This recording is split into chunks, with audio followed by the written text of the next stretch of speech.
श्रील प्रभुपाद की पुस्तकों की ई बुक और ऑडियो बुक प्राप्त करने के लिए डाउनलोड करें ट्रांसेंड ऐप।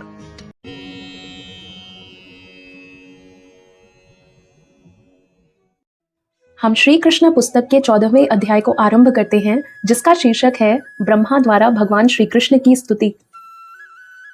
ब्रह्मा ने कहा, हे भगवान, आप ही एकमात्र आराध्य परमेश्वर हैं, अतः मैं आपको विनीत प्रणाम करता हूँ और आपको प्रसन्न करने के लिए स्तुति कर रहा हूँ। आपका शरीर जलपूरित बादलों के रंग वाला है। आप अपने पीताम्बर से उद्भासित रजत रश्मि मंडल से चमचमा रहे हैं।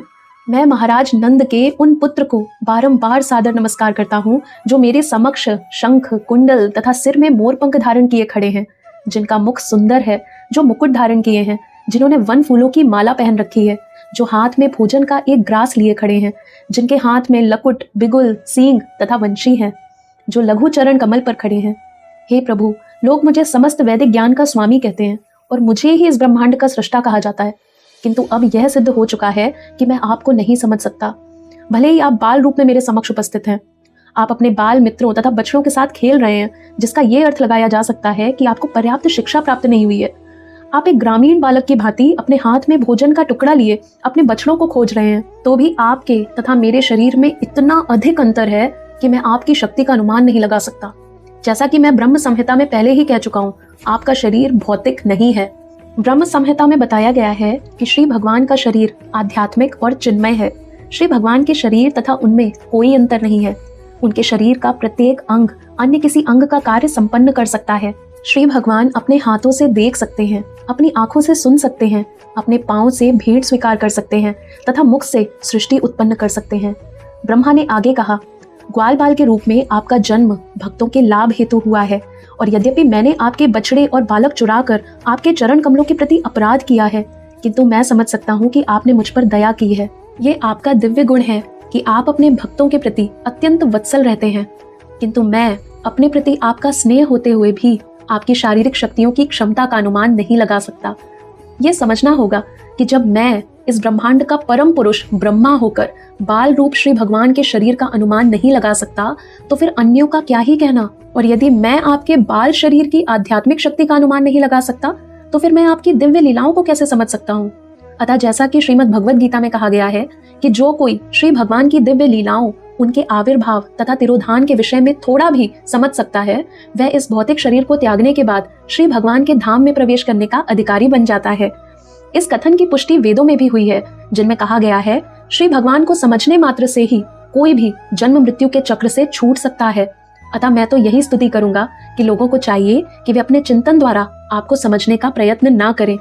आपको समझने की सर्वोत्तम विधि ये है कि चिंतन को विनम्र भाव से त्याग कर आपके विषय में या तो आपसे सुना जाए, जैसा कि आपने ही श्रीमद् भगवद गीता तथा अन्य समान वैदिक साहित्य में वक्तव्य दिए हैं, अथवा किसी सिद्ध भक्त से सुना जाए जिसने आपके चरण कमलों में शरण ले रखी हो। मनुष्य बिना किसी संशय के भक्त से श्रवण करे। उसे अपनी सांसारिक स्थिति में परिवर्तन करने की जरूरत नहीं, उसे केवल आपका संदेश सुनना होता है। यद्यपि आप भौतिक इंद्रियों द्वारा ज्ञेय नहीं है, किंतु केवल आपके विषय में श्रवण करने से अज्ञान के अंधकार को दूर किया जा सकता है। आप अपनी अनुकंपा से ही भक्तों के समक्ष प्रकट होते हैं। आप अन्य किसी साधन द्वारा अज्ञेय हैं। भक्ति के बिना शुष्क ज्ञान आपकी खोज करने में समय का अपव्यय मात्र है। भक्ति इतनी महत्वपूर्ण है कि थोड़े से प्रयास से ही मनुष्य उच्चतम सिद्धि की अवस्था को प्राप्त हो सकता है। अतः मनुष्य को चाहिए कि भक्ति की कल्याणदायिनी विधि की उपेक्षा करके चिंतन विधि का आश्रय ना ले। चिंतन द्वारा भले ही आपके दृश्य जगत का आंशिक ज्ञान प्राप्त हो जाए, किंतु प्रत्येक वस्तु के मूल स्वरूप को उस चिंतक के लिए समझ पाना संभव नहीं है। जो लोग केवल चिंतन में लगे रहते हैं, उनका आपको समझने का प्रयास करना ठीक उसी प्रकार समय की बर्बादी है जैसे धान के लिए भूसे को पीटना। थोड़े से धान को चक्की में दलकर चावल के कुछ दाने प्राप्त किए जा सकते हैं, किंतु धान का छिलका, जिसे भूसी कहते हैं, वो तो पहले ही चक्की से पिस चुका होता है, और भूसे की बड़ी मात्रा को पीटने से दाने नहीं निकलते। ये तो व्यर्थ का श्रम है। हे भगवान, मानव समाज के इतिहास में ऐसे अनेक उदाहरण प्राप्त हैं जब मनुष्य दिव्य पद प्राप्त ना होने पर मन, वचन तथा कर्म से भक्ति में लगकर सिद्धि प्राप्त करके आपके धाम को जा सका है। भक्ति के बिना चिंतन या ध्यान द्वारा आपको समझने की सारी विधियां व्यर्थ हैं। अतः मनुष्य को चाहिए कि सांसारिक कार्यों में लगे रहकर भी वह आपकी भक्ति करे और आपके दिव्य यश का श्रवण तथा कीर्तन करते हुए आपके निकट रहे। केवल श्रवण तथा कीर्तन से ही मनुष्य आपके धाम में प्रवेश करने की परम सिद्धि को प्राप्त कर सकता है। अतः यदि कोई आपके यश का श्रवण तथा कीर्तन करते हुए आपका सानिध्य सदा प्राप्त करता है और अपने सारे कर्म फलों को आपकी तुष्टि के लिए अर्पित करता है, तो वह सरलता से तथा प्रसन्नता पूर्वक आपके परम धाम में जा सकता है। जिन लोगों ने अपने हृदय सारे कल्मश से शुद्ध कर लिए हैं, उन्हें आपका साक्षात्कार होता है। हृदय की यह शुद्धि आपके यश के श्रवण तथा कीर्तन द्वारा संभव है। श्री भगवान सर्वव्यापक हैं, जैसा कि श्री भगवान ने स्वयं श्रीमद् भगवद गीता में कहा है, सब कुछ मेरे द्वारा पालित है, फिर भी मैं सभी चीजों में नहीं हूँ। क्योंकि श्री भगवान सर्वव्यापक हैं, अतः ऐसी कोई वस्तु नहीं है जिसका पता उन्हें ना हो। श्री भगवान की सर्वव्यापकता कभी भी जीव के संकुचित ज्ञान में समाहित नहीं हो सकती। अतः जिस व्यक्ति ने श्री भगवान के चरण कमलों में अपने मन को स्थिर कर लिया है, वही श्री भगवान को कुछ हद तक समझ सकता है। मन का तो ये काम ही है कि वह इंद्रिय तृप्ति के लिए विविध विषयों के पीछे दौड़ता रहता है। अतः जो व्यक्ति अपने मन को निरंतर श्री भगवान की सेवा में लगाए रखता है, वही मन को वश में कर सकता है और श्री भगवान के चरण कमलों में स्थिर हो सकता है। श्री भगवान के चरण कमलों में मन की यह एकाग्रता समाधि कहलाती है। इस समाधि अवस्था को प्राप्त हुए बिना वह श्री भगवान के स्वभाव को नहीं समझ सकता। कुछ दार्शनिक या वैज्ञानिक विराट प्रकृति के एक एक अणु का अध्ययन कर सकते हैं। वे इतने प्रगतिशील भी हो सकते हैं कि विराट आकाश या आकाश के समस्त ग्रहों तथा नक्षत्रों के परमाणुओं का, यहाँ तक कि सूर्य या आकाश, तारों तथा अन्य प्रकाश पुंजों के चमकीले अणुओं की गणना कर सकते हैं। किंतु श्री भगवान के गुणों की गणना कर पाना संभव नहीं है। जैसा कि वेदांत सूत्र के प्रारंभ में कहा गया है, परम पुरुष समस्त गुणों का मूलाधार है। उन्हें सामान्यतया निर्गुण कहा जाता है। निर्गुण का अर्थ होता है गुणों से रहित, किंतु निर्विशेषवादी निर्गुण शब्द का अर्थ किसी भी गुण से विहीन लगाते हैं। चूंकि वे श्री भगवान के गुणों का अनुमान लगाने में असमर्थ हैं, अतः वे इस निष्कर्ष पर पहुंचते हैं कि श्री भगवान में कोई गुण है ही नहीं। किंतु वास्तविक स्थिति ये नहीं है। असल बात तो ये है कि वे समस्त गुणों के मूलाधार हैं। सारे गुण सदा उन्हीं से उद्भूत होते रहते हैं। अतः एक सीमित क्षमता वाला व्यक्ति किस तरह श्री भगवान के गुणों की गणना कर सकता है? वे किसी एक क्षण के लिए श्री भगवान के गुणों की गणना कर भी ले, किंतु दूसरे ही क्षण इन गुणों की संख्या बढ़ जाती है। अतः श्री भगवान के दिव्य गुणों का अनुमान लगाना संभव नहीं है। इसीलिए वे निर्गुण कहलाते हैं, वे जिनके गुणों की गणना नहीं हो सकती। अतः मनुष्य को श्री भगवान के गुणों की गणना के अनुमान का निरर्थक प्रयास नहीं करना चाहिए। योग सिद्धि प्राप्त करने के लिए शुष्क चिंतन या शारीरिक प्रयास करने की कोई आवश्यकता नहीं है। मनुष्य को इतना ही समझ लेना होगा कि इस शरीर में सुख तथा दुख पूर्व निर्धारित हैं। इस शरीर के दुखों को दूर करने या सुख प्राप्त करने के लिए विविध आसन लगाने की कोई आवश्यकता नहीं है। सर्वोत्कृष्ट मार्ग तो ये है कि मनसा वाचा कर्मणा श्री भगवान की शरण ग्रहण की जाए और निरंतर उनकी सेवा में संलग्न रहा जाए। यह दिव्य श्रम सार्थक है, किंतु परम सत्य को समझने के अन्य सारे प्रयास असफल होते हैं। अतः कोई भी बुद्धिमान व्यक्ति चिंतन या योग शक्ति द्वारा उस परम पुरुष को समझने का प्रयास नहीं करता, अपितु वह भक्ति में लगकर श्री भगवान पर ही आश्रित रहता है। वह जानता है कि इस शरीर के साथ जो कुछ भी होता है वह उसके पूर्व कर्मों का फल है। यदि कोई इस प्रकार का सरल भक्तिमय जीवन व्यतीत करता है, तो वह स्वतः ही श्री भगवान के दिव्य धाम का उत्तराधिकारी बन जाता है। वास्तव में प्रत्येक जीव परमेश्वर का भिन्नांश और श्री भगवान का पुत्र है। प्रत्येक व्यक्ति को श्री भगवान के दिव्य आनंद में हाथ बटाने का मौलिक अधिकार है, किंतु पदार्थ के संपर्क में आने से बद्ध जीव इस उत्तराधिकार से वंचित होते रहे हैं। यदि कोई अपने आप को भक्ति में लगाने की सरल विधि अपनाता है, तो वह स्वतः भौतिक कल्मश से मुक्त होकर परमेश्वर के साहचर्य का दिव्य पद प्राप्त करने का अधिकारी हो जाता है।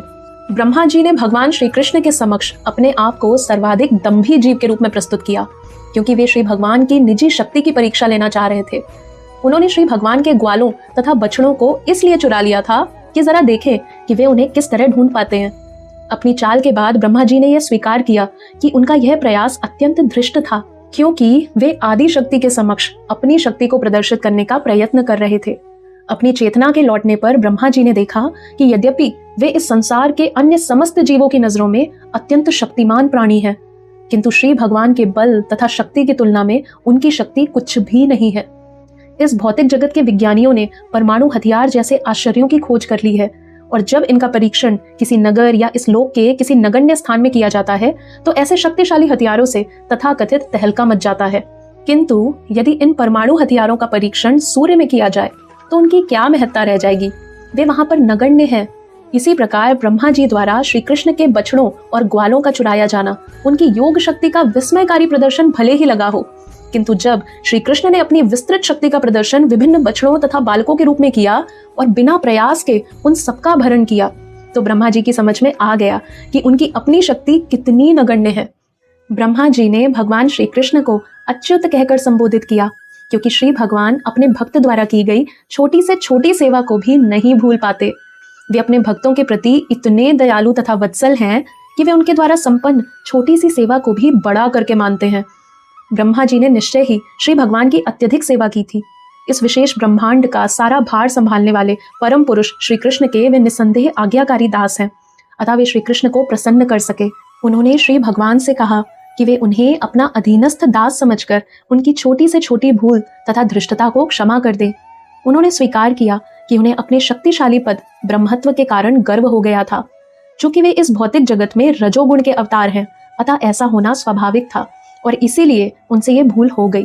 किंतु ब्रह्मा जी आशा करते थे कि चूंकि वे श्री भगवान के अधीनस्थ थे, अतः भगवान श्री कृष्ण उन पर कृपा करेंगे और इस भारी भूल के लिए उन्हें क्षमा कर देंगे।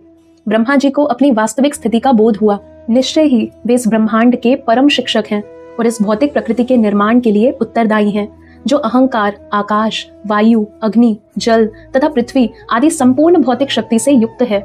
ऐसा ब्रह्मांड विराट होते हुए भी मापा जा सकता है, जिस प्रकार कि हमारा शरीर 7 बित्ते का मापा जाता है। सामान्यतया प्रत्येक मनुष्य के शरीर की माप 7 बित्ता यानी 3.5 हाथ परिगणित की जाती है। भले ही यह ब्रह्मांड एक विराट शरीर के समान दिखाई दे, किंतु इसकी माप ब्रह्मा जी के 7 बित्ते की ही है। इस ब्रह्मांड के अतिरिक्त भी अन्य असंख्य ब्रह्मांड हैं जो इस ब्रह्मा के अधिकार क्षेत्र के बाहर हैं।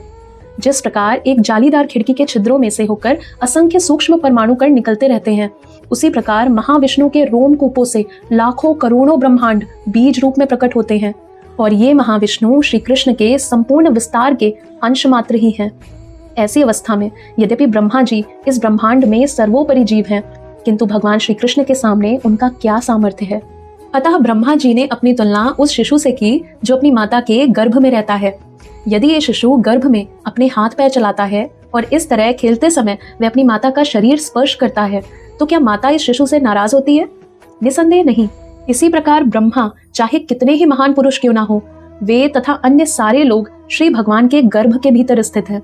श्री भगवान की शक्ति सर्वत्र व्याप्त है।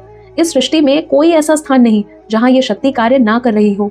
चूंकि प्रत्येक वस्तु श्री भगवान की शक्ति के अंतर्गत है, अतः चाहे इस लोक के ब्रह्मा हो या अन्य लाखों करोड़ों ब्रह्मांडों के ब्रह्मागण हो, वे सब श्री भगवान की शक्ति के अंतर्गत ही विद्यमान हैं।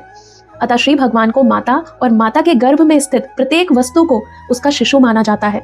एक अच्छी माता कभी शिशु से नाराज नहीं होती, यद्यपि वह अपने पांवों को हिला डुला कर अपनी माता के शरीर को छूता रहता है। तब ब्रह्मा जी ने कहा कि उनका जन्म नारायण के नाभि कमल से हुआ, जो तीनों लोकों भूरलोक, भुवरलोक तथा स्वरलोक के विनाश के बाद खिला। ये ब्रह्मांड 3 भागों में विभाजित है। इनके नाम हैं स्वर्ग, मर्त्य तथा पाताल। प्रलय के समय ये तीनों लोक जल में विलीन हो जाते हैं। उस समय श्री कृष्ण के पूर्ण अंश नारायण जल में शयन करते हैं और क्रमशः उनकी नाभि से कमल निकलता है और उस कमल पुष्प से ब्रह्मा जी का जन्म होता है। अतः स्वाभाविक तौर पर निष्कर्ष निकाला गया है कि नारायण ब्रह्मा जी की माता हैं। चूंकि ब्रह्मांड के विनाश के पश्चात श्री भगवान समस्त प्राणियों के आश्रय हैं, अतः वे नारायण कहलाते हैं। नर का अर्थ है समग्र जीवात्माएं तथा अयन का अर्थ है आश्रय। गर्भोदाक्षायी विष्णु को नारायण कहा जाता है क्योंकि वे जल पर शयन करते हैं। साथ ही वे समस्त सजीव प्राणियों के आश्रय भी हैं। इसके अतिरिक्त नारायण प्रत्येक व्यक्ति के हृदय में उपस्थित हैं, जैसा कि श्रीमद् भगवद गीता में पुष्टि की गई है। इस अर्थ में भी वे नारायण हैं, क्योंकि आश्रय के साथ साथ अयन का एक अर्थ ज्ञान का स्रोत भी है। श्रीमद् भगवद गीता में इसकी भी पुष्टि हुई है कि जीव की स्मृति हृदय के भीतर परमात्मा की उपस्थिति के कारण है।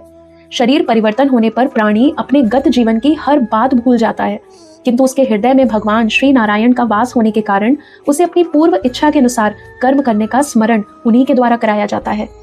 ब्रह्मा जी यह सिद्ध करना चाहते थे कि श्री कृष्ण आदि नारायण है, वे ही नारायण के स्रोत हैं और नारायण बहिरंगा शक्ति माया देवी के प्रदर्शन नहीं है, अपितु आध्यात्मिक शक्ति के विस्तार हैं। बहिरंगा शक्ति या माया के कार्य इस दृश्य जगत की उत्पत्ति के बाद ही प्रकट हो पाते हैं और नारायण की आदि आध्यात्मिक शक्ति सृष्टि रचना के पहले से कार्यशील थी। अतः नारायण से कारणोदाक्षायी विष्णु तक कारणोदाक्षायी विष्णु से गर्भोदाक्षायी विष्णु तक, गर्भोदाक्षायी विष्णु से क्षीरोदाक्षायी विष्णु तक और क्षीरोदाक्षायी विष्णु से जन जन के हृदय में वास करने वाले नारायण के विस्तार, श्री कृष्ण के विस्तार और उनकी आध्यात्मिक शक्ति की अभिव्यक्तियां हैं। उनका संचालन भौतिक शक्ति माया द्वारा ना होने के कारण वे क्षणिक नहीं है। माया द्वारा संचालित कोई भी वस्तु क्षणिक होती है, किंतु आध्यात्मिक शक्ति द्वारा संचालित कोई भी वस्तु शाश्वत है। ब्रह्मा ने अपने कथन की पुनः पुष्टि की कि भगवान श्री कृष्ण आदि नारायण हैं। उन्होंने कहा कि विराट शरीर अब भी गर्भोदक सागर में लेटा हुआ है। वे इस प्रकार बोले, ब्रह्मांड रूपी यह विराट शरीर आपकी शक्ति की एक अन्य अभिव्यक्ति है। जल में शयन करने के कारण यह विराट रूप नारायण भी है और हम सब इस नारायण रूप के गर्भ में स्थित हैं। मुझे आपके विभिन्न नारायण रूपों का सर्वत्र दर्शन हो रहा है। मैं आपका दर्शन जल में, अपने हृदय में और अब अपने समक्ष भी कर रहा हूँ। आप ही आदि नारायण हैं। हे प्रभु, आपने इस अवतार में यह सिद्ध कर दिया है कि आप माया के परम नियंता हैं। आप इस जगत में रहते हैं, किंतु ये सारा जगत आपके भीतर है। यह तथ्य आप पहले ही सिद्ध कर चुके हैं जब आपने अपनी माता के समक्ष अपने मुख के भीतर सारे ब्रह्मांड को प्रदर्शित किया था। आप बिना किसी बाहरी सहायता के अपनी योग माया की अकल्पनीय शक्ति से ऐसी वस्तुएं बना सकते हैं। हे कृष्ण, इस समय हम जिस सारे दृश्य जगत को देख रहे हैं वह आपके शरीर के भीतर है। फिर भी मैं आपको शरीर के बाहर देख रहा हूँ और आप भी मुझे बाहर देख रहे हैं। ऐसे कार्य आपकी अकल्पनीय शक्ति से प्रभावित हुए बिना कैसे घटित हो सकते हैं?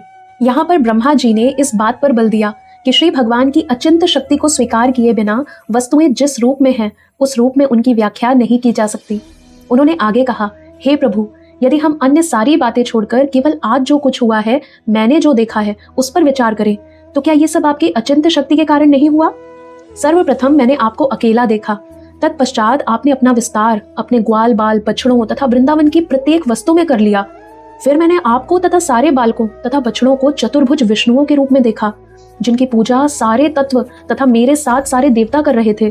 फिर से वे ग्वाल बाल अदृश्य हो गए और आप पूर्ववत अकेले रह गए। क्या इसका आशय यह नहीं है कि आप परमेश्वर नारायण हैं, जो प्रत्येक वस्तु के आदि हैं तथा सभी वस्तुएं आपसे निकलती हैं और पुनः आप में प्रवेश करती हैं और आप जैसे के तैसे बने रहते हैं? जो व्यक्ति आपकी अचिंत शक्ति से परिचित नहीं है वे ये नहीं समझ सकते कि अकेले आप ही सृष्टा ब्रह्मा, पालक विष्णु तथा संहारकर्ता शिव के रूप में अपना विस्तार करते हैं। जो लोग वस्तुओं को ठीक से नहीं जानते वे मुझ ब्रह्मा को सृष्टा, विष्णु को पालक तथा शिव जी को संहारकर्ता के रूप में समझते हैं। वास्तव में आप ही सब कुछ हैं, सृष्टा, पालक तथा संहारकर्ता। इसी प्रकार आप अपना विस्तार विभिन्न अवतारों के रूप में करते हैं। देवताओं में आप वामन देव के रूप में, महान ऋषियों में परशुराम के रूप में और मनुष्यों में आप स्वयं के रूप में भगवान श्री कृष्ण अथवा भगवान श्री राम के रूप में, पशुओं में वराह रूप में तथा जलचरों में मत्स्य के रूप में अवतरित होते हैं। आपका प्राकट्य तथा तिरोधान आपकी अचिंत शक्ति से भक्तों को सुरक्षा प्रदान करने तथा असुरों के विनाश के लिए होता है। हे भगवान, हे सर्वव्यापी भगवान, हे परमात्मा, हे समस्त योग शक्तियों के नियंता, इन तीन जगतों में आपकी दिव्य लीलाओं का सही सही आकलन करने में कोई भी व्यक्ति समर्थ नहीं है। कोई इसका अनुमान नहीं लगा सकता कि आपने अपनी योग माया तथा अवतारों का कैसे विस्तार किया और आप अपनी दिव्य शक्ति से किस प्रकार कार्य करते हैं।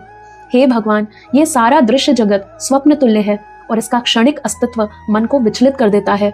फलतः हम इस जगत में चिंताओं से परिपूर्ण रहते हैं और इस भौतिक जगत में रहने का अर्थ है मात्र दुख और क्लेश। और इस जगत का क्षणिक अस्तित्व मोहक और प्रिय लगता है क्योंकि ये आपके सच्चिदानंद शरीर से उत्पन्न है। अतः मैं इस निष्कर्ष पर पहुंचा हूँ कि आप परमात्मा, परम सत्य तथा आदि पुरुष हैं। और यद्यपि आपने अपनी अचिंत दिव्य शक्तियों के द्वारा अपने आप को अनेक श्री विष्णु रूपों या जीवों तथा शक्तियों में विस्तारित कर रखा है, किंतु आप परम अद्वितीय हैं। आप परम परमात्मा हैं। असंख्य जीव मूल अग्नि के स्फुलिंग मात्र की भांति हैं। हे भगवान, परमात्मा को निर्गुण मानना असत्य है क्योंकि मैं देख रहा हूँ कि आप ही आदि पुरुष हैं। एक अल्पज्ञ व्यक्ति सोच सकता है कि महाराज नंद के पुत्र होने के कारण आप आदि पुरुष नहीं हैं और एक मनुष्य की भांति उत्पन्न हुए हैं, किंतु वे सब भूल कर रहे हैं। आप वास्तविक आदि पुरुष हैं, ऐसा मेरा निष्कर्ष है। आप नंद महाराज के पुत्र होकर भी आदि पुरुष हैं और इसमें कोई संदेह नहीं है। आप परम सत्य हैं और इस भौतिक अंधकार से संबद्ध नहीं हैं। आप मूल ब्रह्म ज्योति तथा सूर्य, चंद्र एवं नक्षत्रों जैसे भौतिक प्रकाश पुंजों के स्रोत हैं। आपका दिव्य तेज ब्रह्म ज्योति के समरूप है। जैसा कि ब्रह्म संहिता में कहा गया है, ब्रह्म ज्योति और कुछ ना होकर साक्षात आपका शारीरिक तेज है। श्री विष्णु के अनेक अवतार हैं और आपके विभिन्न गुणों के भी अनेक अवतार हैं, किंतु वे सब अवतार समान स्तर के नहीं हैं। आप आदि दीपक हैं। अन्य अवतारों में भी आदि दीपक जैसी प्रकाश शक्ति हो सकती है, किंतु आदि दीपक सारे प्रकाश का शुभारंभ है। और चूंकि आप इस भौतिक जगत से उद्भूत नहीं हैं, अतः आपका अस्तित्व इस जगत के संहार के बाद भी इसी रूप में बना रहेगा। चूंकि आप आदि पुरुष हैं, अतः आपको गोपाल तापनी उपनिषद तथा ब्रह्म संहिता में गोविंदम आदि पुरुषम कहा गया है। श्री गोविंद आदि पुरुष और सब कारणों के कारण हैं। श्रीमद् भगवद गीता में भी कहा गया है कि आप ही ब्रह्म तेज के स्रोत हैं। किसी को यह निष्कर्ष नहीं निकालना चाहिए कि आपका शरीर किसी सामान्य भौतिक शरीर के समान है। आपका शरीर अक्षर है। भौतिक शरीर सदा ही त्रिविध तापों से पूर्ण रहता है, किंतु आपका शरीर सच्चिदानंद विग्रह है, अर्थात आनंद, ज्ञान तथा अमरता से पूर्ण है। आप निरंजन भी हैं, क्योंकि आपकी लीलाएं, चाहे वे यशोदा मैया के नन्हे पुत्र के रूप में हो या गोपियों के प्रेमी के रूप में, कभी भी भौतिक गुणों से कलमशग्रस्त नहीं होती। यद्यपि आपने अनेक ग्वालों और बछड़ों के रूप में अपने आप को प्रदर्शित किया है, किंतु इससे आपकी दिव्य शक्ति कम नहीं हुई। आप सदैव पूर्ण रहते हैं। जैसा कि वैदिक साहित्य में वर्णित है, यदि पूर्ण परम सत्य में से पूर्ण घटाया भी जाए तो पूर्ण परम सत्य ही शेष बचता है। और यद्यपि पूर्ण के अनेक विस्तार देखने में आते हैं, तथापि पूर्ण अद्वितीय ही रहता है। चूंकि आपकी सारी लीलाएं आध्यात्मिक हैं, अतः प्रकृति के गुणों द्वारा उनके कलमशग्रस्त होने की कोई संभावना नहीं रहती। जब आप अपने पिता महाराज नंद तथा माता यशोदा के अधीन रहते हैं, तो आपकी शक्ति घटती नहीं। ये अपने भक्तों के प्रति आपके वात्सल्य की अभिव्यक्ति है। आपके अतिरिक्त आपसे स्पर्धा करने वाला कोई अन्य नहीं है। अल्पज्ञ व्यक्ति समझता है कि आपकी लीलाएं तथा आविर्भाव केवल भौतिक उपाधियां हैं। आप अज्ञान तथा ज्ञान से परे हैं, जैसा कि गोपाल तापनी उपनिषद से पुष्टि होती है। आप मूल अमृत हैं, अक्षय हैं, जैसा कि वेदों में पुष्टि हुई है। अमृतम शाश्वतम ब्रह्म है, ब्रह्म नित्य, प्रत्येक वस्तु की परम उत्पत्ति, जिसका ना तो जन्म होता है ना मृत्यु। उपनिषदों में कहा गया है कि परब्रह्म सूर्य के समान तेजस्वी तथा प्रत्येक वस्तु का मूल है, और जो कोई भी उस मूल पुरुष को समझ सकता है, वह भौतिक बद्ध जीवन से मुक्त हो जाता है। जो भी भक्ति द्वारा आप में अनुरक्त हो सकता है, वही आपकी वास्तविक स्थिति, आपका जन्म, प्रादुर्भाव, तिरोधान तथा कार्यकलाप जान सकता है। जैसा कि श्रीमद् भगवद गीता में पुष्टि की गई है, आपकी स्वाभाविक स्थिति, प्रादुर्भाव तथा तिरोधान को जान लेने से ही मनुष्य तुरंत इस शरीर को त्याग कर आध्यात्मिक लोक को प्राप्त होता है। अतः भौतिक अज्ञान के सागर को पार करने के लिए बुद्धिमान मनुष्य आपके चरण कमलों की शरण ग्रहण करता है और अत्यंत सुगमता पूर्वक आध्यात्मिक जगत को चला जाता है। ऐसे अनेक तथाकथित ध्यानी हैं जिन्हें ये पता नहीं है कि आप परमात्मा हैं। जैसा कि श्रीमद् भगवद गीता में कहा गया है कि आप प्रत्येक हृदय में स्थित परमात्मा हैं। अतः आपसे परे किसी वस्तु के विषय में ध्यान करने की कोई आवश्यकता नहीं है।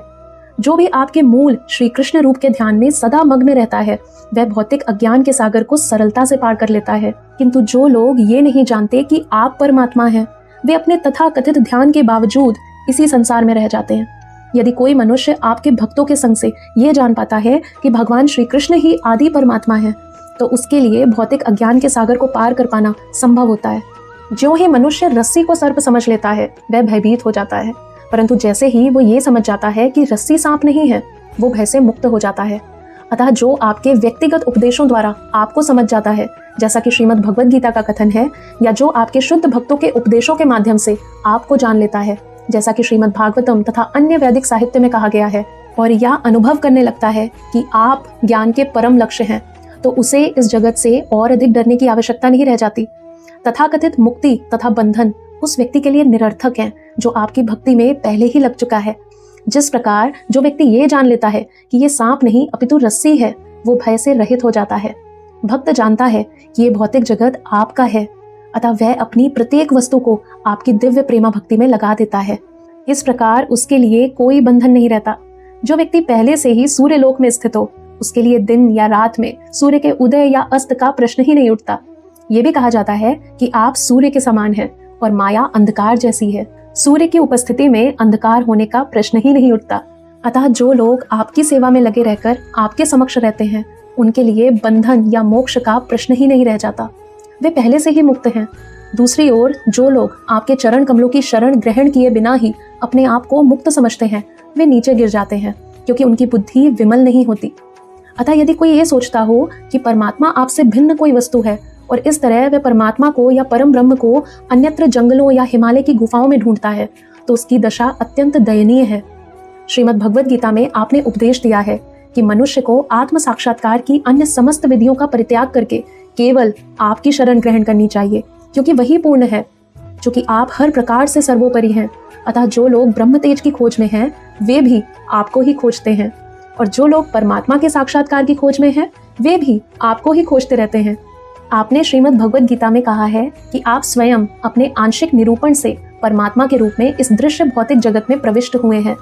आप हर एक के हृदय में उपस्थित हैं और परमात्मा को अन्यत्र कहीं ढूंढने की आवश्यकता नहीं है। यदि कोई ऐसा करता है तो वह अज्ञानवश करता है। जो ऐसी स्थिति से ऊपर है वो जानता है कि आप असीम हैं, आप भीतर भी हैं और बाहर भी, अतः आप सर्वत्र हैं। परमात्मा को अन्यत्र ना ढूंढकर भक्त अपने मन को अपने भीतर आप पर ही एकाग्र करता है।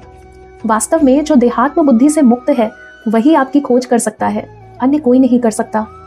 रस्सी को सर्प समझने की उपमा केवल उन पर लागू होती है जो अब भी आपके विषय में अज्ञानी बने हुए हैं। वास्तव में जब मनुष्य रस्सी को सांप समझ लेता है तो उस सांप का अस्तित्व केवल मन के भीतर है। इसी तरह माया का अस्तित्व भी केवल मन के भीतर होता है। माया आपके प्रति अज्ञानता के अतिरिक्त और कुछ भी नहीं है। जब कोई आपके व्यक्तित्व को भूल जाता है वह माया की बद्ध अवस्था में होता है। अतः जो भीतर तथा बाहर से आप में स्थिर हो चुका है वह मोहग्रस्त नहीं होता। जिसे कुछ भक्ति प्राप्त हो चुकी हो वो आपकी महिमा को समझ सकता है। यदि कोई ब्रह्म साक्षात्कार या परमात्मा साक्षात्कार के लिए भी प्रयास करता है तो वह आपके विभिन्न रूपों को तब तक नहीं समझ पाता जब तक वह भक्ति का थोड़ा सा फल ना पाले। कोई व्यक्ति अनेक निर्विशेषवादियों का गुरु हो सकता है या जंगल अथवा पर्वत की गुफा में जा सकता है और अनेकानेक वर्षों तक साधु की तरह ध्यान कर सकता है, किंतु वो तब तक आपकी महिमा को नहीं समझ सकता जब तक उसे कुछ भक्ति प्राप्त ना हो जाए। ब्रह्म साक्षात्कार या परमात्मा साक्षात्कार तब तक संभव नहीं हो पाता जब तक कि भक्ति का विचित्र प्रभाव उसका स्पर्श नहीं कर लेता, भले ही कोई वर्षों तक खोज क्यों ना करे। हे प्रभु, मेरी प्रार्थना है कि इस जन्म में या अगले जन्म में मैं जहाँ भी जन्म लूँ मुझे आपका एक भक्त बनने का सौभाग्य प्राप्त हो। मैं चाहे जहाँ भी रहूँ, मेरी प्रार्थना है कि मैं आपकी भक्ति में लगा रहूँ। मुझे इसकी तनिक भी परवाह नहीं है कि भविष्य में मुझे कैसा जीवन प्राप्त होगा। मैं देखता हूँ कि गायों, बछड़ों और ग्वाल बालों के रूप में भी भक्त इतने भाग्यवान होते हैं कि वे आपकी दिव्य प्रेमा भक्ति तथा साहचर्य में लगे रहते हैं। अतः मेरी इच्छा है कि मैं वर्तमान की भांति सम्मानित पुरुष ना होकर उन्हीं के समान बनूं, क्योंकि मैं अज्ञान से पूर्ण हूँ। वृंदावन की गोपिकाएं तथा गौएं इतनी भाग्यवान हैं कि वे आपको अपने स्तन का दूध दे सकी हैं। वे व्यक्ति जो बड़े बड़े यज्ञ करने में लगे रहते हैं और अनेक कर्मकांड करते हैं वे आपको ठीक से नहीं समझ पाते, किंतु केवल भक्ति करने से ये भोली गोपिकाएं और गौएं आपको अपने दूध से प्रसन्न कर सकी हैं। आपने जी भरकर उनका दुग्धपान किया है। आप यज्ञ में व्यस्त लोगों से कभी भी इतने संतुष्ट नहीं हुए। अतः मुझे महाराज नंद, माता यशोदा और गोप गोपियों के भाग्य पर आश्चर्य हो रहा है, क्योंकि आप परम सत्य श्री भगवान के रूप में उनके अत्यंत प्रिय पात्र हैं। हे प्रभु, इन वृंदावन वासियों के सौभाग्य को कोई भी भली भांति नहीं जान सकता। हम सारे देवता जीवों की विविध इंद्रियों को नियंत्रित करते हैं और हम इसी पर गर्वित रहते हैं, किंतु हमारी स्थिति तथा इन वृंदावन वासियों की स्थिति की कोई तुलना नहीं की जा सकती, क्योंकि वे अपने संवेदनात्मक कार्यों से आपकी उपस्थिति तथा संगति का वास्तविक आनंद उठा रहे हैं। भले ही हमें इंद्रियों के नियामक होने का गर्व हो, किंतु यहाँ के वृंदावन वासी इतने दिव्य हैं कि वे हमारे नियंत्रण में नहीं आते। वास्तव में वे आपकी सेवा के माध्यम से इंद्रियों का सुखोपभोग कर रहे हैं। अतः इसे मैं अपना परम सौभाग्य मानूंगा यदि भविष्य में मुझे वृंदावन की इस पावन स्थली में जन्म लेने का सुअवसर प्राप्त हो जाए। अतः हे प्रभु, मुझे ना तो भौतिक ऐश्वर्य की कामना है ना मुक्ति की ही। आपके चरण कमलों में यही विनीत प्रार्थना है कि आप इस वृंदावन के अंतर्गत मुझे किसी भी प्रकार का जन्म दें, जिससे मुझे वृंदावन के कुछ भक्तों की चरण रज प्राप्त करने का अवसर मिल सके। यदि मुझे इस भूमि पर तुच्छ घास बनकर उगने का अवसर दिया जाए तो वह मेरे लिए अत्यंत कल्याणकारी जन्म होगा। किंतु यदि मैं इतना भाग्यशाली ना हूँ कि वृंदावन में जन्म ले सकूं, तो वृंदावन के बाहर के क्षेत्र में ही मुझे जन्म लेने की अनुमति दी जाए, जिससे भक्तगण चलते समय मेरे ऊपर चरण रख सके। ये भी मेरे लिए परम सौभाग्य होगा। मैं तो ऐसे जन्म की कामना करता हूँ जिसमें मैं भक्तों की चरण रज से धूसरित होता रहूं, क्योंकि मैं देख रहा हूँ कि यहाँ सारे व्यक्ति कृष्ण भावनामृत से ओतप्रोत हैं। श्री कृष्ण के चरण कमलों के अतिरिक्त अन्य किसी को नहीं जानते। निसंदेह सारे वेद उन्हीं की खोज करते हैं। श्रीमद् भगवद गीता में इसकी पुष्टि की गई है कि वैदिक ज्ञान का उद्देश्य श्री कृष्ण की खोज है। ब्रह्म संहिता में कहा गया है कि वैदिक साहित्य के क्रमबद्ध अध्ययन से भगवान श्री कृष्ण को प्राप्त कर पाना कठिन है, किंतु शुद्ध भक्त की कृपा से वे सहज उपलब्ध हो सकते हैं। वृंदावन के शुद्ध भक्त भाग्यशाली हैं, क्योंकि वे हर समय मुकुंद का दर्शन करते रहते हैं। मुकुंद शब्द को दो प्रकार से समझा जा सकता है। मुख का अर्थ है मोक्ष। भगवान श्री कृष्ण मोक्ष देने वाले हैं, अर्थात दिव्य आनंद के दाता हैं। ये शब्द उनके हास्यमय मुख का भी द्योतक है, जो कुंद पुष्प की तरह है। कुंद एक अत्यंत सुंदर फूल है जो हंसता जैसा प्रतीत होता है, इसीलिए ये उपमा दी जाती है। वृंदावन के विशुद्ध भक्तों तथा अन्य भक्तों में यही अंतर है कि वृंदावन के वासियों में श्री कृष्ण के सानिध्य के अतिरिक्त कोई अन्य कामना नहीं रहती। श्री कृष्ण भक्तों पर निरंतर दयालु होने के कारण उनकी इच्छाओं को पूरा करते हैं, और चूंकि वे श्री कृष्ण का निरंतर साहचर्य चाहते हैं, इसीलिए श्री भगवान इसके लिए सदा तैयार रहते हैं। वृंदावन के भक्त स्वाभाविक प्रेमी भी हैं। उन्हें विधि विधानों के पालन करने की आवश्यकता नहीं पड़ती, क्योंकि उनमें पहले से ही श्री कृष्ण के लिए दिव्य प्रेम विकसित रहता है। इन विधि विधानों की आवश्यकता उन लोगों को पड़ती है जिन्होंने इस स्वाभाविक प्रेम की स्थिति को प्राप्त नहीं किया। ब्रह्मा जी भी श्री भगवान के भक्त हैं, किंतु वे एक सामान्य भक्त हैं जिन्हें विधि विधानों का पालन करना होता है। वे श्री कृष्ण से प्रार्थना करते हैं कि उन्हें वृंदावन में जन्म लेने का अवसर प्राप्त हो, जिससे वे सहज प्रेम की स्थिति को प्राप्त कर सकें। ब्रह्मा जी ने आगे कहा, हे भगवान, कभी कभी मैं सशंकित हो जाता हूँ कि आप इन वृंदावन वासियों की भक्ति से किस प्रकार उऋण हो सकेंगे। यद्यपि मैं जानता हूँ कि आप समस्त आशीषों के परम स्रोत हैं, किंतु मैं ये सोचकर आशंका में पड़ जाता हूँ कि आप वृंदावन के वासियों की जितनी सेवाएं प्राप्त कर रहे हैं, उनसे किस प्रकार उऋण हो सकेंगे। मैं सोचता हूँ कि आप कितने दयालु, कितने उदार हैं कि पूतना भी, जो अत्यंत वात्सल्यमयी माता का वेश धारण करके आपको ठगने आई थी, मोक्ष और वास्तविक माता का पद प्राप्त कर सकी। उसी कुल के अन्य असुरों जैसे अघासुर तथा बकासुर को भी मोक्ष मिला और वे आपको पा सके। ऐसी अवस्था में मुझे आश्चर्य हो रहा है, इन वृंदावन वासियों ने आपको सर्वस्व, अपना शरीर, मन, प्रेम, घर, अपनी धन दौलत सब कुछ अर्पित कर दिया है। उनकी हर वस्तु आपकी सेवा में लाई जाती है, अतः उनके इस ऋण को आप किस प्रकार चुका सकेंगे। आपने स्वयं को पहले ही पूतना को समर्पित कर दिया है। मेरी निश्चित धारणा है कि आप वृंदावन वासियों की प्रेम पूर्ण सेवा से कभी भी उऋण नहीं हो सकेंगे, उनके सदैव ऋणी बने रहेंगे। हे प्रभु, मैं जानता हूँ कि वृंदावन वासियों की सेवा सर्वोत्कृष्ट इसलिए है क्योंकि वे अपनी सारी भावनाओं को आपकी सेवा में हर समय रत रखते हैं। कहा जाता है कि भौतिक वस्तुओं तथा घर के प्रति आसक्ति का कारण मोह है, जिससे जीव इस संसार में बंध जाता है, किंतु ऐसा उन लोगों के साथ होता है जो कृष्ण भावना भावित नहीं होते। वृंदावन वासियों के साथ ऐसे अवरोध जैसे घर बार की आसक्ति है ही नहीं, क्योंकि उनकी आसक्ति आप में केंद्रित हो चुकी है और उनके घर मंदिर बन चुके हैं, क्योंकि आप वहां सदैव उपस्थित रहते हैं, और चूंकि वे आपके लिए सब कुछ भूल चुके हैं, अतः उनके समक्ष कोई अवरोध नहीं रह गया। कृष्ण भावना भावित व्यक्ति के लिए घर बार जैसी वस्तु का ना तो कोई अवरोध है और ना कोई मोह। मैं ये भी जानता हूँ कि एक नन्हे ग्वाल बाल के रूप में आपका प्राकट्य कोई भौतिक क्रिया नहीं है। आप उनके प्रेम के प्रति अत्यधिक कृतज्ञ हैं और आप अपनी दिव्य उपस्थिति के द्वारा उन्हें अधिकाधिक प्रेमा भक्ति के लिए प्रेरित करने आए हैं। वृंदावन में भौतिक तथा आध्यात्मिक वस्तुओं में कोई अंतर नहीं है, क्योंकि प्रत्येक वस्तु आपकी सेवा में समर्पित है। हे भगवान, आपकी ये वृंदावन लीलाएं आपके भक्तों को प्रेरणा देने के लिए ही हैं। यदि कोई आपकी वृंदावन लीलाओं को भौतिक मानता है तो वो भ्रम में ही रहेगा।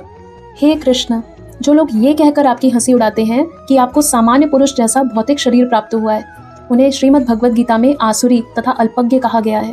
आप तो सदैव दिव्य हैं। अभक्त लोग इसलिए ठगे जाते हैं क्योंकि वे आपकी उत्पत्ति भौतिक मानते हैं। वस्तुतः आपने ये सामान्य ग्वाल बाल का शरीर अपने भक्तों की श्रद्धा और उनका दिव्य आनंद बढ़ाने के लिए धारण किया है। हे भगवान, मुझे उन लोगों के विषय में कुछ नहीं कहना जो ये विज्ञापित करते हैं कि उन्हें ईश्वर का साक्षात्कार हो चुका है या आपकी अनुभूति के कारण वे स्वयं ईश्वर बन गए हैं। किंतु जहां तक मेरा प्रश्न है, मैं ये स्पष्ट स्वीकार करता हूँ कि मेरे लिए मनसा, वाचा या कर्मणा आपको समझ पाना संभव नहीं है। भला मैं आपके विषय में कह ही क्या सकता हूँ, या आपको अपनी इंद्रियों के द्वारा किस तरह समझ सकता हूँ। मैं इंद्रियों के स्वामी मन के द्वारा आपके विषय में ठीक से सोच भी नहीं सकता। इस संसार में ऐसा कोई भी व्यक्ति नहीं है जो आपके गुणों, कार्यों या आपके शरीर के विषय में कल्पना भी कर सके। केवल आपकी कृपा से ही कोई कुछ हद तक जान सकता है कि आप हैं क्या। हे स्वामी, आप समस्त सृष्टि के परमेश्वर हैं। यद्यपि भ्रांतिवश कभी कभी मैं अपने आप को इस ब्रह्मांड का स्वामी मान बैठता हूँ। मैं इस ब्रह्मांड का स्वामी हूँ भी तो ऐसे तो असंख्य ब्रह्मांड है और ऐसे असंख्य ब्रह्मा हैं जो उन ब्रह्मांडों के नियामक हैं, किंतु वास्तव में आप उन सबके स्वामी हैं। प्रत्येक प्राणी के हृदय में परमात्मा स्वरूप रहकर आप हर बात जानते हैं, अतः आप मुझे अपनी शरण में ले लें। मुझे आशा है कि मैंने आपके ग्वाल बालों और बछड़ों के साथ आपकी लीलाओं में जो व्यवधान डाला है उसके लिए आप मुझे क्षमा कर देंगे। यदि आप अब मुझे आज्ञा दें तो मैं चला जाऊं, जिससे आप मेरी अनुपस्थिति में अपने मित्रों और बछड़ों के साथ आनंद कर सकें। हे कृष्ण, आपका नाम ही ये बताता है कि आप सभी को आकर्षित करने वाले हैं। सूर्य और चंद्रमा का आकर्षण आपके ही कारण है। सूर्य के आकर्षण द्वारा आप यदुवंश को सौंदर्य प्रदान कर रहे हैं। चंद्रमा के आकर्षण के कारण आप भूमि, देवताओं, ब्राह्मणों, गायों तथा सागरों की शक्ति को बढ़ा रहे हैं। आपके परम आकर्षण के कारण ही कंस आदि असुरों का संहार हुआ। अतः मैं इस निष्कर्ष पर पहुंचा हूँ कि इस सृष्टि में आप ही एकमात्र पूजनीय विग्रह हैं। कृपया इस जगत के संहार तक मेरा सादर नमस्कार स्वीकार करें। जब तक इस जगत में सूर्य का प्रकाश है, तब तक मेरा विनम्र प्रणाम स्वीकार करें। इस प्रकार इस ब्रह्मांड के स्वामी ब्रह्मा श्री भगवान को सादर प्रणाम करके तथा 3 बार उनकी परिक्रमा कर लेने के बाद अपने धाम ब्रह्मलोक को जाने के लिए उद्यत हुए। श्री भगवान ने संकेत द्वारा उन्हें वापस जाने की अनुमति दे दी। जैसे ही ब्रह्मा जी चले गए, श्री कृष्ण तुरंत यमुना जी के तट पर लौट आए और अपने बछड़ों और ग्वाल मित्रों के साथ आ मिले, जो उसी अवस्था में थे जिस दिन वे गुम हुए थे। श्री कृष्ण ने अपने मित्रों को यमुना के तट पर दोपहर का भोजन करते हुए छोड़ा था, और यद्यपि वे ठीक 1 वर्ष बाद लौटे थे, किंतु उन्हें लग रहा था कि वे एक क्षण में ही वापस आ गए हैं। श्री कृष्ण की विभिन्न शक्तियों और कार्यों की यही शैली है। श्रीमद् भगवद गीता में कहा गया है कि श्री कृष्ण स्वयं सबके हृदय में वास करते हैं और वे ही स्मृति और विस्मृति उत्पन्न करते हैं। सारे जीवों का संचालन श्री कृष्ण की परा प्रकृति द्वारा होता है, और ये जीव कभी अपनी स्वाभाविक स्थिति को स्मरण रखते हैं तो कभी भूल जाते हैं। उनके मित्र इस प्रकार से नियंत्रित होने के कारण ये नहीं जान पाए कि वे 1 वर्ष तक यमुना जी के तट से दूर रहे हैं और ब्रह्मा जी की माया के वश में थे। जब श्री कृष्ण बालकों के समक्ष प्रकट हुए तो उन्होंने समझा कि श्री कृष्ण एक ही क्षण के भीतर लौट आए हैं। वे ये सोचकर हंसने लगे कि श्री कृष्ण भोजन के समय भी उनका साथ नहीं छोड़ना चाह रहे थे। वे अत्यंत प्रसन्न थे, अतः उन्होंने श्री कृष्ण को बुलाया। हे कृष्ण, तुम इतनी जल्दी लौट आए? ठीक है, अभी तो हमने भोजन करना शुरू भी नहीं किया, एक भी कौर नहीं खाया। आओ और हमारे साथ भोजन करो। श्री कृष्ण हंसे और उनका आमंत्रण स्वीकार कर मित्रों की मंडली का आनंद लूटने लगे। भोजन करते समय श्री कृष्ण सोच रहे थे, ये बालक सोच रहे हैं कि मैं एक क्षण में ही लौट आया हूँ, किंतु उन्हें ये नहीं पता कि मैं 1 वर्ष से ब्रह्मा जी के माया कर्मों में लगा हूँ। भोजन समाप्त करके श्री कृष्ण और उनके मित्र बछड़ों के साथ अपने घर वृंदावन वापस आने लगे। घर आते समय उन्होंने विशाल सर्प के रूप में अघासुर के मृत कंकाल को देखा। जब श्री कृष्ण ब्रजभूमि लौट आए तो वृंदावन के समस्त वासियों ने उन्हें देखा। वे अपने मुकुट में मोर पंख लगाए थे और वह वन फूलों से सजा हुआ था। उन्होंने फूलों की मालाएं भी पहन रखी थी और गोवर्धन पर्वत की गुफाओं से एकत्र किए गए विविध रंगों के खनिजों से शरीर को रंग रखा था।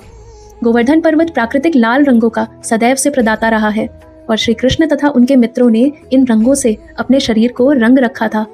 हर एक के पास भैंस के सींग से बना एक बिगुल, एक लकुट और एक वंशी थी, और हर एक अपने अपने बछड़ों को उनके नाम ले लेकर बुला रहा था। उन्हें श्री कृष्ण के अद्भुत कार्यों पर इतना गर्व था कि जब वे गांव में प्रवेश कर रहे थे तो सभी ने श्री कृष्ण का यशोगान किया।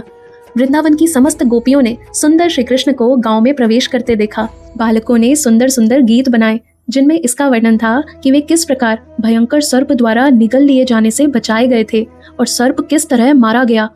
कोई श्री कृष्ण को यशोदा मैया का पुत्र कहता तो कोई नंद महाराज का। वे कहने लगे, वे इतने अद्भुत हैं कि उन्होंने हमें भयंकर सर्प के चंगुल से बचाया और उसका वध किया, किंतु उन्हें इसका बिल्कुल पता न था कि अघासुर को मारे 1 वर्ष का समय हो गया था। इस प्रसंग में महाराज परीक्षित ने श्रील शुकदेव गोस्वामी से पूछा कि वृंदावन वासियों में अचानक से श्री कृष्ण के प्रति इतना प्रेम क्यों उमड़ने लगा, यद्यपि श्री कृष्ण उनके परिवारों के सदस्य न थे। महाराज परीक्षित ने पूछा, वास्तविक ग्वाल बालों की अनुपस्थिति में जब श्री कृष्ण ने अपना विस्तार किया तो फिर इन ग्वाल बालों के माता पिता अपने पुत्रों की अपेक्षा श्री कृष्ण के प्रति इतने वत्सल क्यों हो उठे? यही नहीं, गौएं भी इन बछड़ों के प्रति अपने निजी बछड़ों की अपेक्षा क्यों अधिक स्नेहिल हो गई? श्रील शुकदेव गोस्वामी जी ने महाराज परीक्षित को बताया कि प्रत्येक जीव मूलतः अपने प्रति अत्यधिक आसक्त होता है। घर, परिवार, मित्र, देश, समाज, संपत्ति, ऐश्वर्य, यश जैसी बाह्य सामग्रियां जीव को प्रसन्न करने के लिए मुख्य नहीं होती। ये सब इसलिए अच्छी लगती हैं क्योंकि इनसे सुख प्राप्त होता है। इसीलिए मनुष्य आत्म केंद्रित होता है और शरीर और आत्म के प्रति वह पत्नी, संतान या मित्र जैसे परिजनों की अपेक्षा अधिक अनुरक्त रहता है। यदि किसी के ऊपर कोई आसन्न संकट आता है तो वह पहले अपनी रक्षा करता है और दूसरे की बाद में। यह स्वाभाविक भी है। इसका अर्थ ये हुआ कि वो अन्य किसी वस्तु की अपेक्षा अपने आप से प्रेम करता है। तत्पश्चात दूसरी वस्तु जो उसे स्वयं के बाद प्रिय होती है वो उसका भौतिक शरीर है। जिस व्यक्ति को आत्मा के विषय में कुछ पता नहीं, वो अपने शरीर के प्रति अत्यधिक आसक्त रहता है। यहाँ तक कि बुढ़ापे में भी वो अपने शरीर को कई कृत्रिम साधनों से बनाए रखना चाहता है, क्योंकि वो ये सोचता है कि उसका वृद्ध और जर्जर शरीर बचाया जा सकता है। प्रत्येक व्यक्ति या तो देहात्म बुद्धि के कारण या आध्यात्मिक बोध के कारण अपने आप को आनंद प्रदान करने के लिए श्रम करता रहता है। हम भौतिक वस्तुओं के प्रति इसीलिए आसक्त रहते हैं क्योंकि वे इंद्रियों को या शरीर को सुख प्रदान करती हैं। इस शरीर के प्रति आसक्ति का एकमात्र कारण यही है कि इस शरीर के भीतर मैं अर्थात आत्मा है। इसी प्रकार जब मनुष्य और ऊपर उठ जाता है तो वो समझने लगता है कि आत्मा प्रिय है क्योंकि ये श्री कृष्ण का अंश है। अंततो गत्वा श्री कृष्ण ही प्रिय एवं आकर्षण है। वे ही हर वस्तु की परम आत्मा है और हमें यही जानकारी देने के लिए श्री कृष्ण अवतरित होते हैं और बताते हैं कि वे ही समस्त आकर्षण के केंद्र हैं। श्री कृष्ण का अंश बने बिना कुछ भी आकर्षक नहीं है। दृश्य जगत में जो भी आकर्षण है वह श्री कृष्ण के कारण है, अतः श्री कृष्ण समस्त आनंद के आगार हैं। श्री कृष्ण ही प्रत्येक वस्तु के सक्रिय तत्व हैं और जितने परम सिद्ध आध्यात्मवादी हैं वे हर वस्तु को उन्हीं से संबंधित देखते हैं। श्री चैतन्य चरितामृत में यह कहा गया है कि महाभागवत अर्थात अत्यंत सिद्ध भक्त श्री कृष्ण को समस्त चराचर जीवों का सक्रिय तत्व मानता है, अतः वह इस दृश्य जगत की प्रत्येक वस्तु को श्री कृष्ण से संबंधित देखता है। जिस भाग्यशाली व्यक्ति ने श्री कृष्ण की शरण ग्रहण कर ली है उसके लिए पहले से मुक्ति रखी है, वह इस भौतिक जगत से दूर रहता है। इसकी पुष्टि श्रीमद् भगवद गीता में हुई है। जो भी श्री कृष्ण की भक्ति में लगा हुआ है वह पहले से ब्रह्मभूत पद पर है। श्री कृष्ण नाम ही पवित्रता तथा मुक्ति का सूचक है। जो भी श्री कृष्ण के चरणारविंद की शरण में आता है वह अज्ञान सागर पार करने के लिए नाव में चढ़ जाता है। उसके लिए इस जगत का महान विस्तार गोखुर में जल जैसा नगण्य बन जाता है। श्री कृष्ण समस्त महान आत्माओं के केंद्र हैं और समस्त जगतों के आश्रय भी हैं। कृष्ण भावना भावित व्यक्ति के लिए वैकुंठ दूर नहीं है, वह इस भौतिक जगत में नहीं रहता जहाँ पद पद पर संकट है। इस प्रकार श्रील शुकदेव गोस्वामी जी ने परीक्षित महाराज से पूरी तरह से कृष्ण भावनामृत की व्याख्या की। यहाँ तक कि श्रील शुकदेव गोस्वामी जी ने उन्हें भगवान ब्रह्मा के वक्तव्य तथा उनकी प्रार्थनाएं भी सुनाई। भगवान श्री कृष्ण की ये बाल लीलाएं, बालकों के साथ क्रीड़ा करना, यमुना तट पर उनके साथ भोजन करना तथा ब्रह्मा द्वारा उनकी स्तुति, ये सारी घटनाएं दिव्य हैं। जो कोई इन्हें सुनता है, पढ़ता है या इनका कीर्तन करता है उसकी समस्त आध्यात्मिक इच्छाएं पूर्ण होती हैं। इस प्रकार वृंदावन में श्री कृष्ण के बाल्यकाल की श्री बलराम तथा ग्वाल बालों के साथ क्रीड़ा का वर्णन किया गया। इस प्रकार लीला पुरुषोत्तम भगवान श्री कृष्ण के अंतर्गत ब्रह्मा द्वारा भगवान श्री कृष्ण की स्तुति नामक 14वें अध्याय के भक्ति वेदांत तात्पर्य पूर्ण हुए।